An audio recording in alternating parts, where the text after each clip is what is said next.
Vamos lá, então, irmãos, semana passada nós começamos falando sobre escatologia individual, falamos sobre a teoria da morte, né? Falamos que a morte é algo certo, que o nosso tempo de vida é curto. E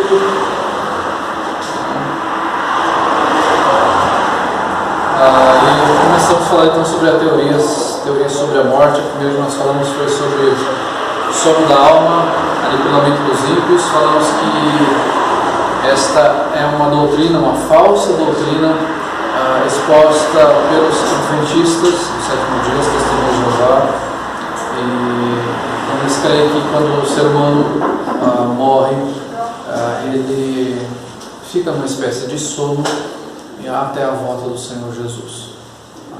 Vimos que a Bíblia trata de outra forma, deixa muito claro que não ficamos dormindo, apesar de que muitos gostariam de passar alguns séculos dormindo, mas não é assim. Aqueles que morrem ou vão para, a Bíblia fala, para o seio de Abraão, ou já vão para um lugar de tormentos, onde fala que achou e ranger de dentes. Vimos também que não há o aniquilamento das almas, no sentido do local de sofrimento, como já falamos aqui, e que fizemos o contraste daqueles que vão para o céu para gozo eterno, para aqueles que vão tormento eterno. Está falando o mesmo texto, dando contraste da eternidade com Cristo, da eternidade sem Cristo. Eternidade com Cristo, gozo, salvação, alegria eterna. Eternidade sem Cristo, sofrimento eterno. Não há um aniquilamento. Deus é tão amoroso que Ele vai fazer o incrédulo virar pozinho e ele não irá mais existir. Vai ter um sofrimento momentâneo e não vai sofrer. Haverá um sofrimento eterno, castigo eterno. Demonstra a justiça de Deus. Vimos que esta falsa doutrina do aniquilamento dos ímpios e o sono da alma é muito parecida seria muito parecido com a teologia do Fantástico Mundo de Bob. Se ele pegasse esse texto, ou se alguém lesse esse texto para ele entenderia dessa forma. Então, ele entendia tudo de forma extremamente literal. Nós estamos aqui falando que não interpretamos a Bíblia de forma literal. Interpretamos assim como vocês interpretam literalmente aquilo que eu estou falando. Entretanto, em alguns momentos, vou usar de linguagem figurada, e os irmãos vão entender que é uma linguagem figurada. Quando eu chegar aqui e falar, olha, eu estava lendo um texto e eu arranquei os cabelos e começou a sair fogo do meu cérebro, fumacinha do meu cérebro, porque era um texto muito difícil de interpretar. Obviamente que no Fantástico Mundo de Bob ele visualizaria o cérebro pegando fogo e saindo fumaça. Não, mas nós, como compreendemos uma imagem, texto literalmente, mas nós entendemos que existem questões figuradas, os irmãos vão entender que há um texto difícil de se entender, que precisou ser muito bem trabalhado, muito bem pensado para se ter uma interpretação. E assim compreendemos a Bíblia também. De forma literal, em alguns momentos ela é figurada.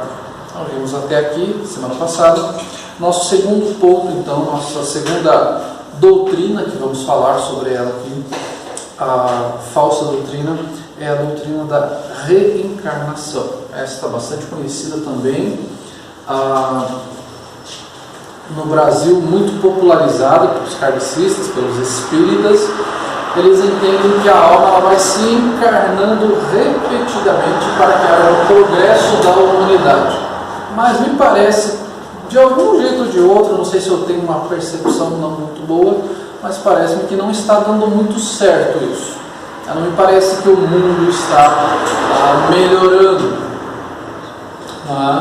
Então, eles entendem que a gente vai encarnando e com isso também você vai purgando os seus pecados.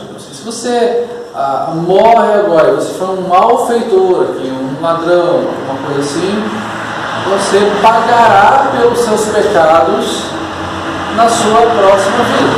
De repente vai ter uma família disfuncional, você vai ter problemas sérios de saúde, vai ser de uma família muito pobre, miserável, você vai passar por muitos sofrimentos, ou vai ser acusado de algo que não cometeu. no kardecismo, no espiritismo, há essa questão da reencarnação e de você pagar pelos seus pecados. Por isso, e esse é o motivo principal, que nós vemos muita ação social dos espíritas. Que eles precisam fazer algo. Vocês vão ver diversas instituições. Tem instituição que trabalha com crianças de rua, vai ter instituições que trabalham com idosos, tem vários tipos de instituições de espírito. Eles veem como necessidade de fazer o bem. Mas qual é o objetivo deles fazerem o bem?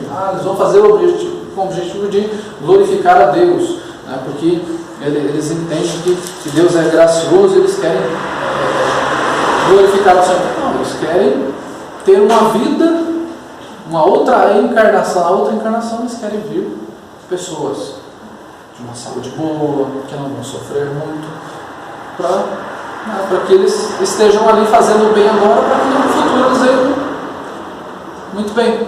Na próxima encarnação, para que venham com saúde, com alegria, numa família boa, numa família abastada, né, que vai viver muito bem. Eu já ouvi de uma menina que eu tive amizade com ela, em certa época, de uma outra cidade, que ela tinha um sobrinho que tinha um problema de saúde, um problema mental. Ele tinha algum tipo de problema mental, que ele não falava, não conseguia falar e não conseguia interagir muito. E aí, quando acendia um fósforo, um isqueiro, ele ficava muito alegre, ele demonstrava alguma emoção. Era um dos poucos momentos que ele sentia emoção. E aí, então, quando... Deu problema? Não, pode. Coisa. Quando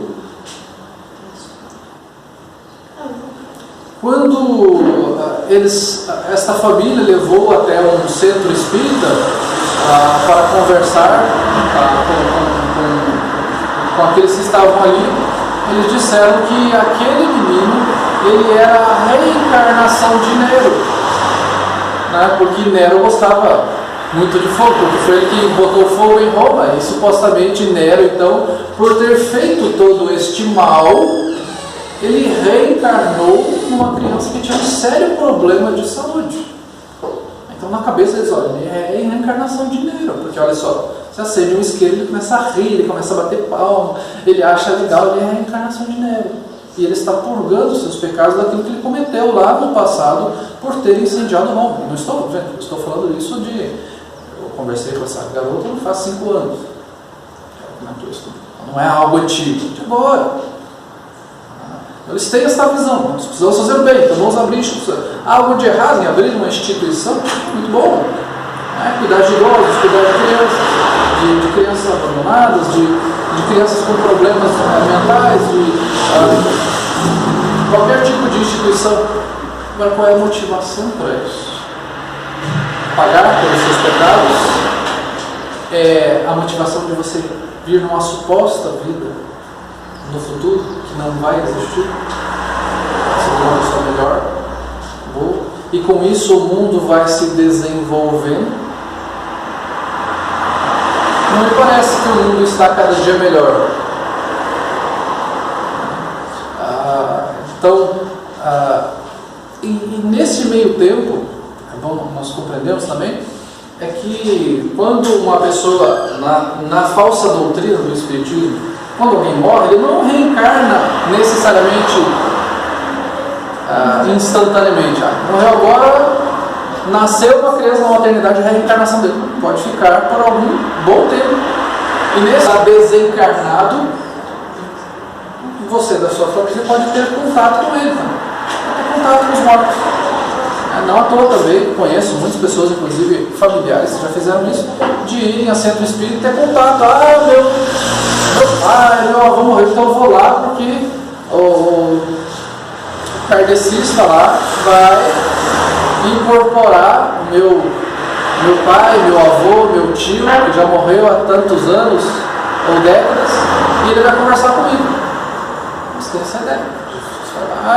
As pessoas lá estão sensíveis, às vezes, porque elas nunca superaram aquela morte, elas vão lá e falam, puxa, era meu pai mesmo, porque ele falou coisas que só ele sabia sobre mim, sobre a nossa intimidade em casa, sobre as manias que eu tinha, sobre o gosto dele que eu sabia. Aquela palavra, aquela frase que ele usava só em casa, ninguém sabia, então não é um truque. É verdade, não é um truque. Não é um truque, mas também não era o pai, não era o avô. Satanás usa essas situações. Satanás é astuto. Satanás, a Bíblia fala que ele pode aparecer até como um anjo de luz. Você acha que ele não disfarçaria e não faria de conta que seria um parente seu que está desencarnado? Não, está tudo bem aqui, eu estou na luz, eu estou em paz. É um engano.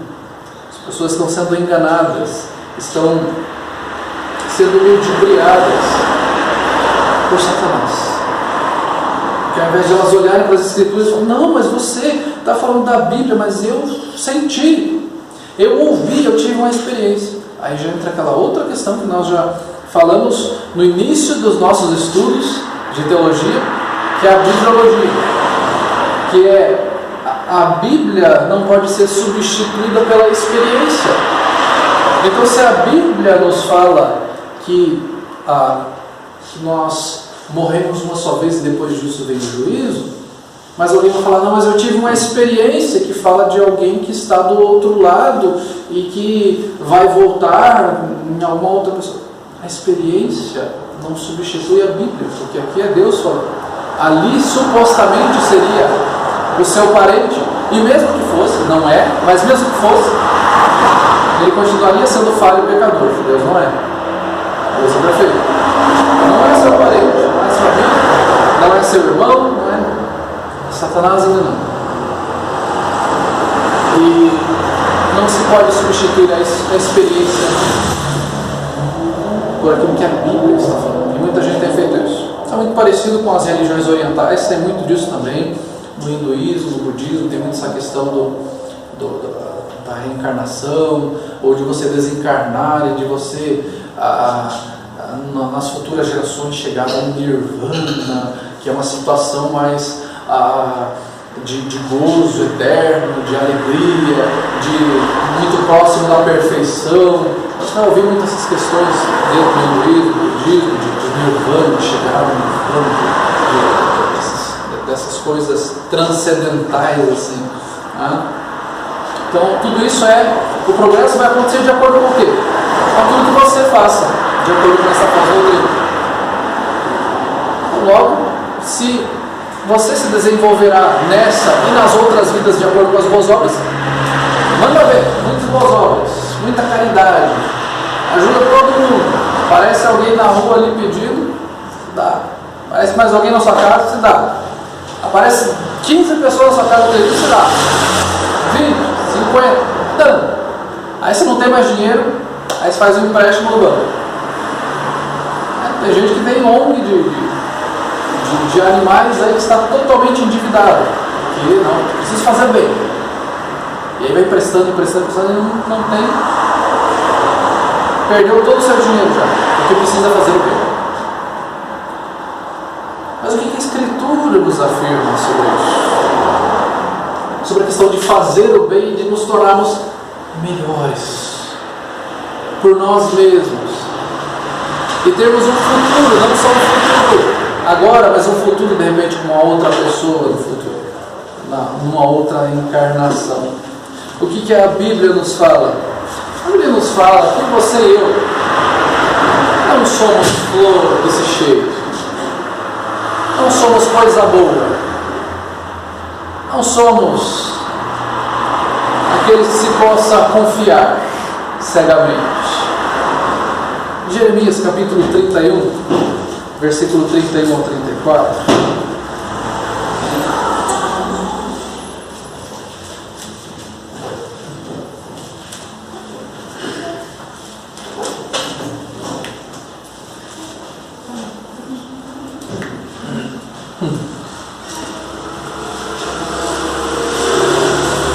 O que Deus fala através de Jeremias aqui? Israel estava longe do Senhor. Israel estava distante. Deus já havia condenado Israel. Israel seria então levado cativo. E Deus fala o seguinte, capítulo 31, versículos 31 diante. Eis aí vem dias, diz o Senhor, em que firmarei nova aliança com a casa de Israel e com a casa de Judá. Não conforme a aliança que fiz com seus pais no dia em que os tomei pela mão para os tirar da terra do Egito. Porquanto eles anularam a minha aliança, não obstante eu os haver desposado, diz o Senhor.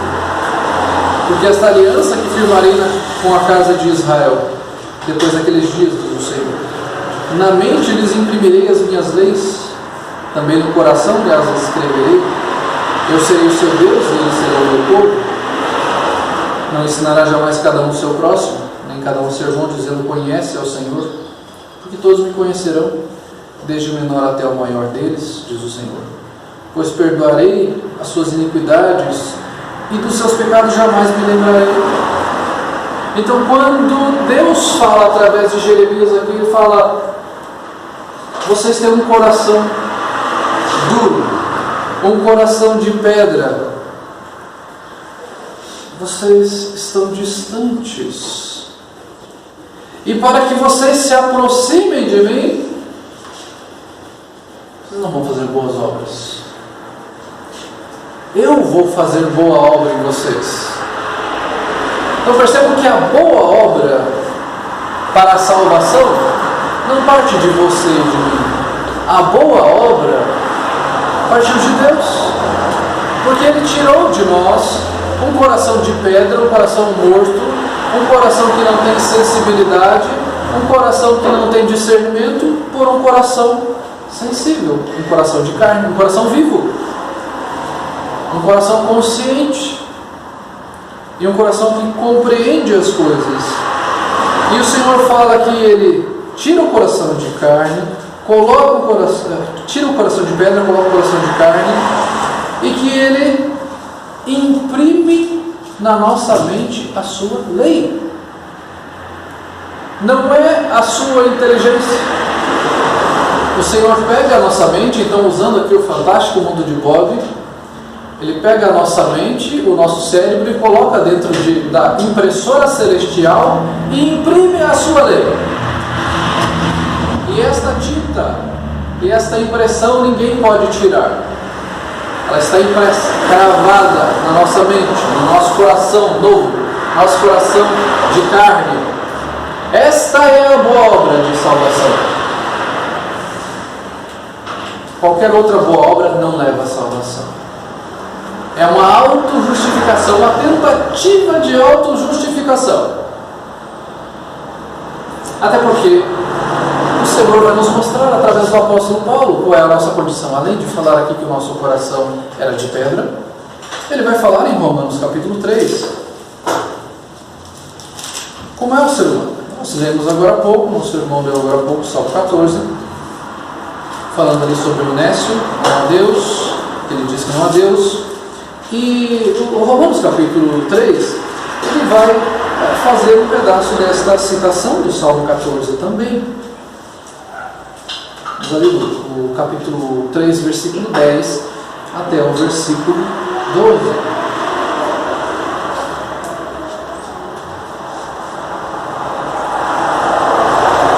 Ele diz assim: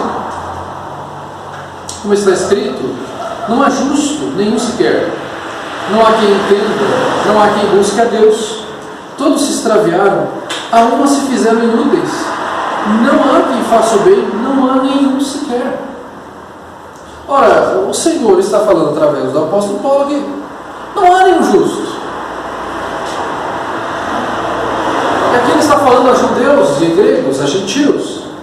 Ah, judeus, acho que você é justificado por quê? Porque você é circuncidado, você participa das dietas alimentares, você guarda os dias sagrados, as datas festivas. Não. Todos estão debaixo do pecado. Todos, judeus e gentios. Tanto que no começo do capítulo 3, versículo 1, ele vai falar qual é a vantagem para o judeu, qual a utilidade da circuncisão, tal, ele vem falando sobre isso. Mas a justiça deles não estava ligada à cerimônia em si, mas era uma questão relacionada ao coração, um coração mudado. Por isso o apóstolo Paulo fala que não há nenhum justo sequer, não há quem entenda, não há quem busque a Deus. Não há um mundo bom, não há um mundo melhor se as pessoas não buscam a Deus. Não há. Um dos textos mais aterradores com relação à condição humana, Romanos capítulo 3, Romanos capítulo 7 também, o próprio apóstolo Paulo vai falar sobre a natureza pecaminosa do ser humano. Vou ler um trechinho aqui, a partir do versículo 14, porque bem sabemos que a lei é espiritual, eu todavia sou carnal, vendido à escravidão do pecado. Porque nem mesmo compreendo meu próprio modo de agir, pois não faço o que prefiro, e sim o que detesto. Ora, se faço o que não quero, consinto com a lei que é boa. Neste caso, quem faz isso já não sou eu, mas o pecado que habita em mim. Porque sei que em mim, isto é, na minha carne, não habita bem nenhum.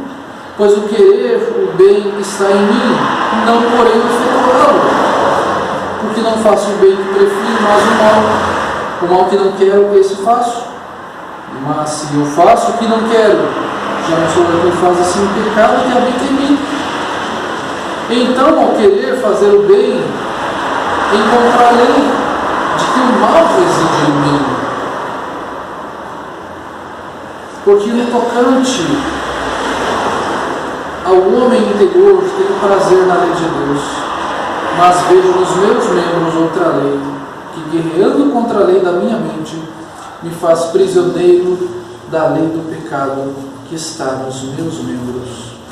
Desventurado homem que sou, quem me livrará do corpo dessa morte? E graças a Deus, Romanos capítulo 7 não termina no versículo 24.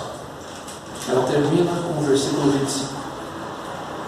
Graças a Deus por Jesus Cristo, nosso Senhor, de maneira que eu de mim mesmo, com a mente, sou escravo da lei de Deus, mas segundo a carne da lei de Deus. Olha tudo que eu sou, o mal que eu não gostaria de fazer, eu faço. E o bem que eu deveria fazer, eu não faço. Eu sou um pecador.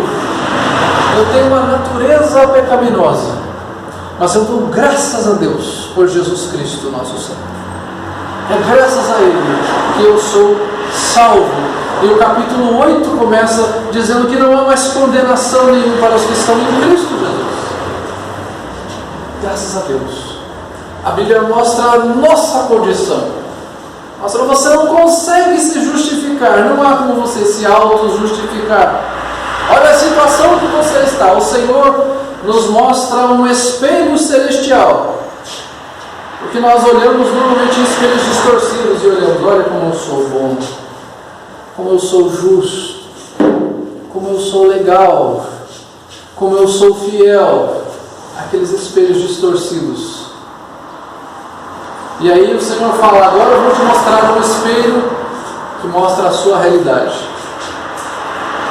Ele mostra aquele espelho celestial, nos mostrando Romanos 7, Jeremias 31 e tantos outros textos. Ele fala, esta é a sua condição. Mas você não precisa ficar desesperado pela sua condição. Dê graças por Cristo Jesus. Porque já não há condenação para aqueles que creem em Cristo Jesus, para aqueles que estão em Cristo Jesus. Mas não esqueça de quem você é e do fato que o coração seu que foi mudado foi por causa de Cristo, não por causa das suas boas obras, porque você faz algo que vai beneficiar alguma pessoa desta sua sociedade. Se você fizer isso apenas com a motivação de se auto-justificar, você está tentando se lavar com lama. Porque a auto-justificação nada mais é do que você sair numa rua de terra, num dia que tenha chovido bastante, e falar, eu estou sujo, preciso me lavar. E você vai naquela poça de lama e tenta se lavar. Não vai adiantar nada, você vai se sujar mais ainda. Se você vai tentar tirar a glória de Cristo dar uma glória para si próprio. Olha como eu estou me limpando. Estou fazendo boas obras. Você está se envolvendo, tentando tirar a glória de Cristo, trazendo a glória para si próprio. Texto muito conhecido nosso, texto de Efésios, capítulo 2, versículos 8 e 9, ao 10, perdão.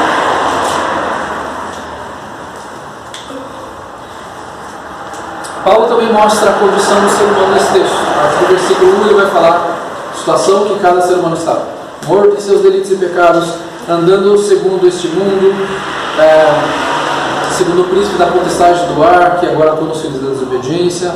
Nós estávamos como esses, nós fazíamos tudo segundo as inclinações da nossa carne, nós fazíamos a vontade da carne e dos pensamentos, éramos por natureza filhos da ira. E o texto vai falar então que nós éramos mortos em nossos delitos e pecados, mas nós somos salvos mediante a graça.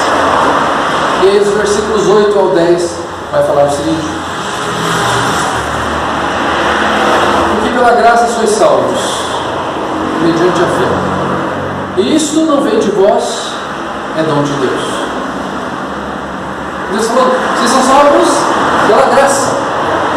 Não são salvos pelas obras. Veja o contraste que ele faz ali. Vocês são salvos pela graça, mediante a fé. E parece que você fala, poxa, mas ele está sendo tão enfático, por que ele precisa repetir isso? E parece que ele está falando para uma criança. Ele fala, é pela graça, mediante a fé, e isso não vem de vós, e é dom de Deus. Perceba quanta repetição tem aqui. Ele fala, é graça. Então, se é graça, não é merecimento. Não era meu e agora eu tenho. E é mediante a fé. Então, olha só, eu sou salvo mediante a fé. E aqui os teólogos normalmente, alguns falam que está se referindo, isso não vem de vós, é dom de Deus. Alguns falam que é referente à fé.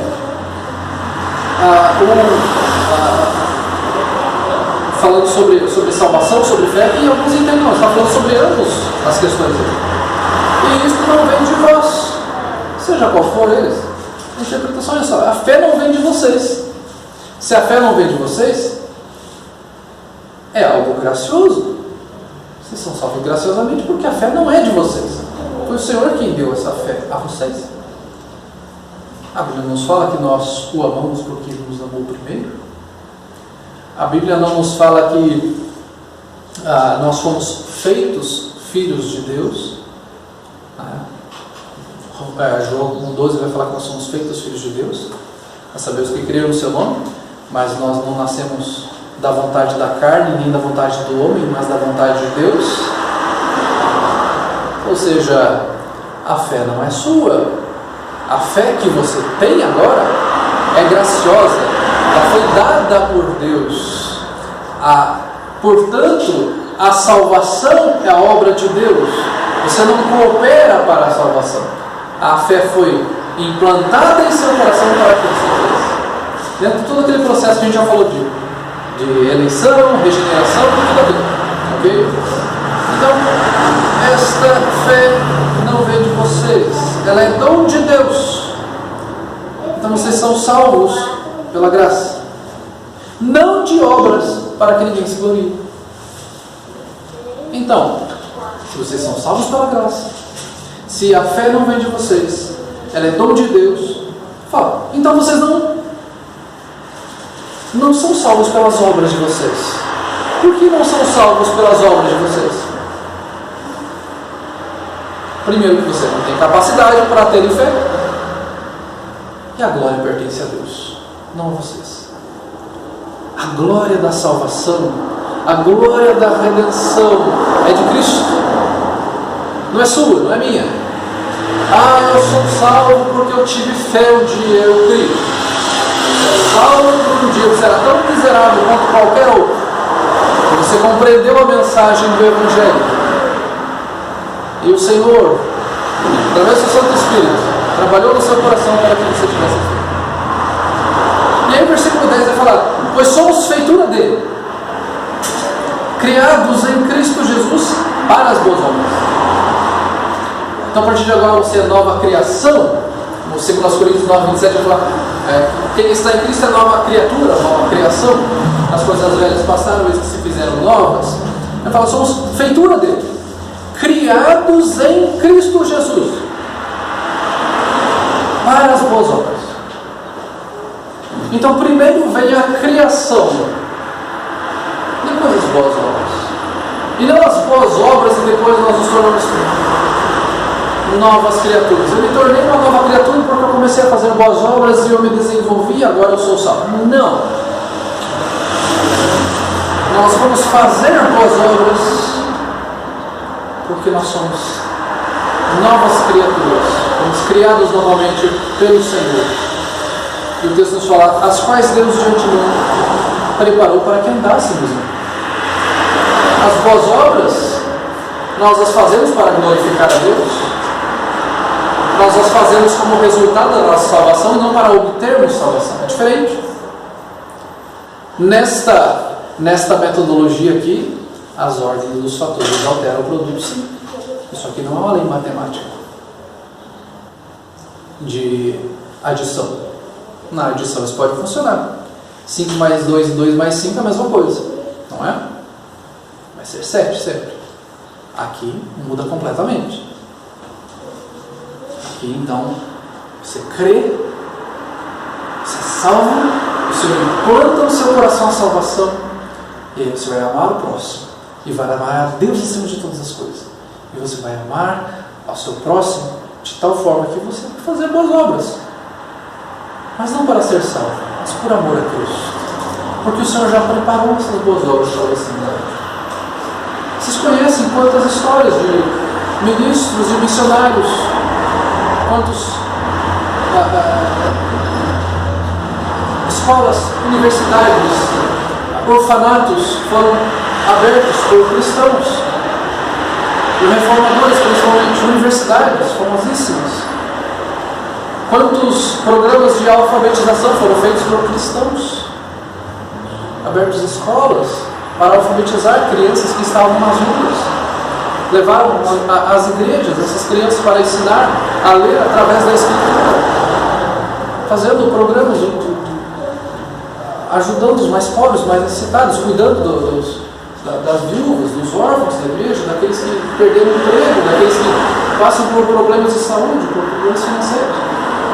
A igreja deve continuar fazendo esse trabalho, mas por amor a Cristo. Por amor a Cristo. Se alguma igreja faz isso para obter salvação, está incorrendo em erro, em heresia. Isto é uma doutrina espírita, uma falsa doutrina. As almas, como nós já lemos na semana passada, elas não voltam para entrar em contato com ninguém. E vejam lá comigo o texto de Lucas 16, versículo 22 ao 31, quando Jesus fala do rico de Lázaro. Tanto para a questão do sono da alma, quanto de ter contato com os mortos, esse texto é muito relevante para nós vermos. Lucas 16, versículos 22 ao 31. Quando aquele mendigo vai para o seio de Abraão, para o céu, Lázaro vai para um lugar de tormento, o rico vai para um lugar de tormento, Lázaro vai para o seio de Abraão. E aqui então, no versículo 22, vai falar assim: aconteceu morrer o mendigo a ser levado pelos anjos para o seio de Abraão, morreu também o rico e foi sepultado. No inferno, estando em tormentos, levantou os olhos e viu ao longe Abraão e Lázaro no seu seio. Então aqui já está mostrando a questão do aniquilamento das almas que nós vimos semana passada, que não existe, nem do sono da alma. Versículo 24, então, clamando, disse: Pai Abraão, tem misericórdia de mim, e manda a Lázaro que molhe em água a ponta do dedo e me refresque a língua, porque estou atormentado nesta chama. Disse, porém, Abraão: Filho, lembra-te de que recebeste os teus bens em vida, e Lázaro igualmente os males. Agora, porém, aqui ele está consolado e tu em tormento. E além de tudo, está posto um grande abismo entre nós e vós, de sorte que os que querem passar daqui para vós outros não podem, nem os de lá passar para nós. Então ele perguntou: pai, eu te imploro que o mandes à minha casa paterna. Manda Lázaro à minha casa paterna.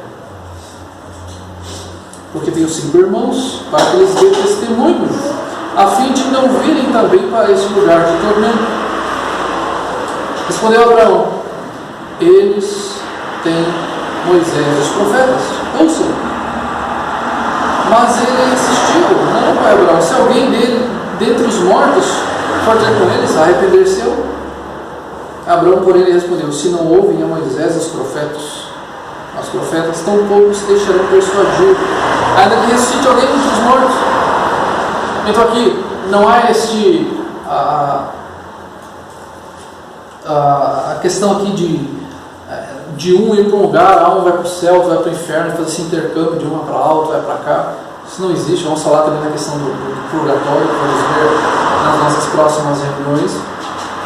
E aqui eles têm a Bíblia, eles têm a palavra de Deus, e mesmo que houvesse uma ressurreição aqui, mesmo que ele fosse, eles têm Moisés, eles têm a Bíblia.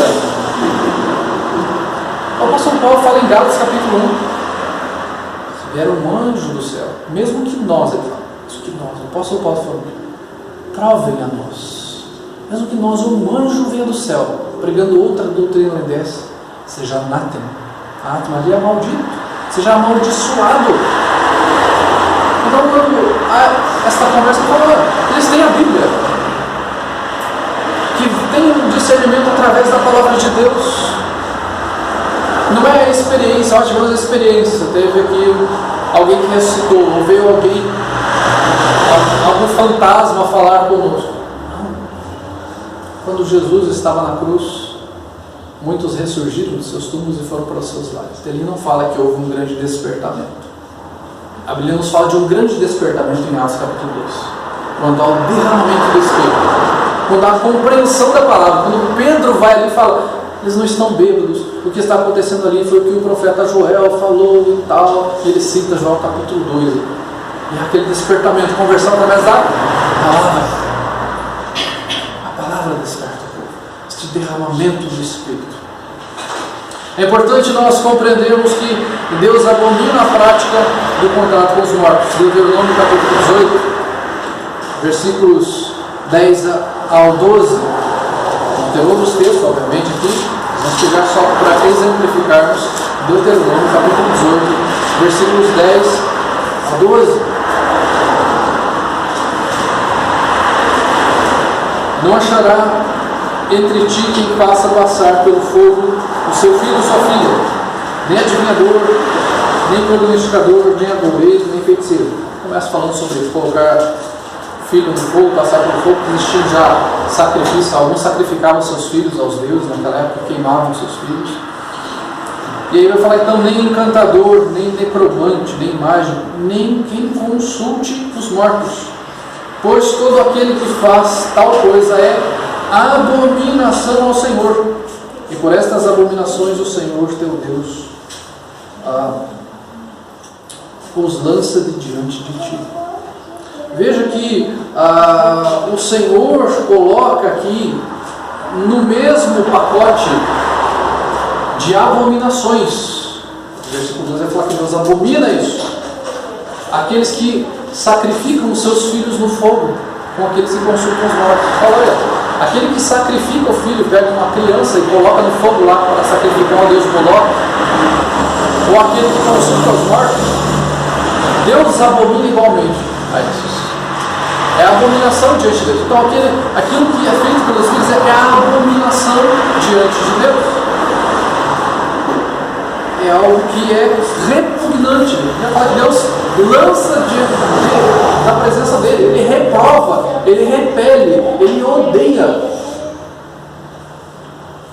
E ainda Hebreus capítulo 9, versículos 26 ao 28.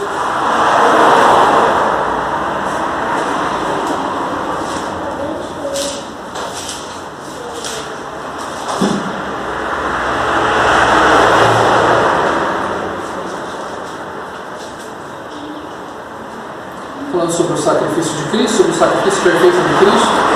que ele é superior aos sacrifícios feitos pelos sacerdotes.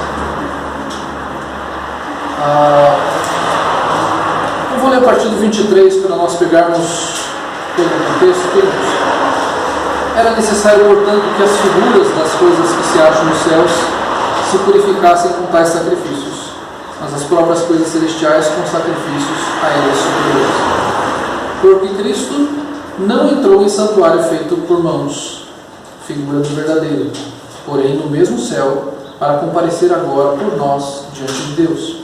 Então, Jesus é nosso sumo sacerdote, entra no templo celestial, nessa figura, na presença de Deus. Ele é aquele nosso sumo sacerdote que pode chegar à presença de Deus, assim como o sacerdote poderia entrar no templo. Nem ainda para se oferecer a si mesmo muitas vezes, como o sumo sacerdote, cada ano entra no Santo dos Santos com sangue alheio.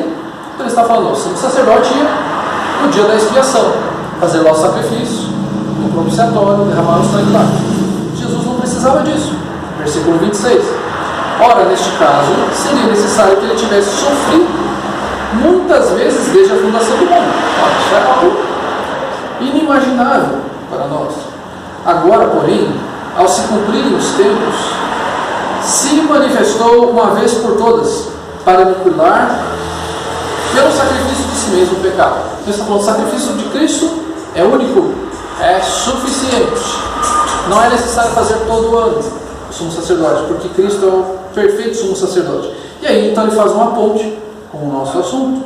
E assim, como aos homens está ordenado morrerem uma só vez, vindo depois disso o juízo. Então, ele usa a questão da morte do ser humano, de ele morrer uma só vez e vir depois disso o juízo. É como se este versículo 27 fosse uma ilustração para explicar o sacrifício de Cristo. Assim também, Cristo, tendo se oferecido uma vez para sempre, para tirar os pecados de muitos, aparecerá uma segunda vez, sem pecado, aos que aguardam para a salvação.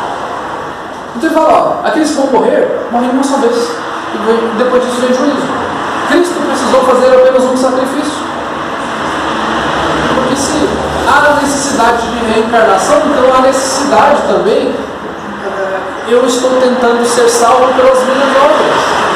E eu estou tentando ser bom agora, e na próxima vez que eu vier eu serei mais evoluído, na próxima mais evoluído, e chegarei a um estado mental e espiritual quase de perfeição para ficar na presença de Deus.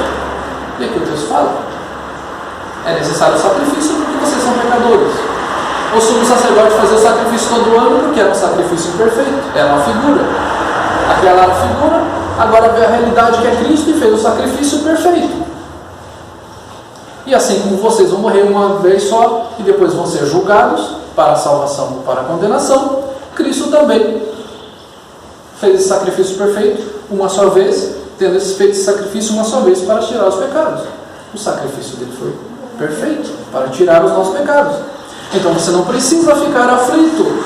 Eu preciso fazer boas obras para colocar numa balança aqui dos meus pecados com as minhas boas obras para ficar meio equivalente aqui, alguma coisa assim, para a próxima encarnação vir mais ou menos assim, ou uma vida boa. É a graça, é Cristo, é o sacrifício perfeito de Cristo, é a obra de Cristo. Isaías 53 vai falar que ele viu a obra do seu penoso trabalho. É o penoso trabalho de Cristo. É o trabalho que ele fez, não o seu trabalho para a salvação. É a obra de Cristo. A reencarnação, a falsa doutrina da reencarnação fala sobre uma obra sua. A verdadeira doutrina, a doutrina da redenção, a doutrina da salvação, ela nos mostra uma obra perfeita, a obra de Cristo. Não sua, não minha, mas a obra de Cristo. Vamos orar, senão que a gente continua. Senhor Deus, somos muito gratos a Ti, que nada poderíamos fazer, ó Deus, para conquistarmos a salvação.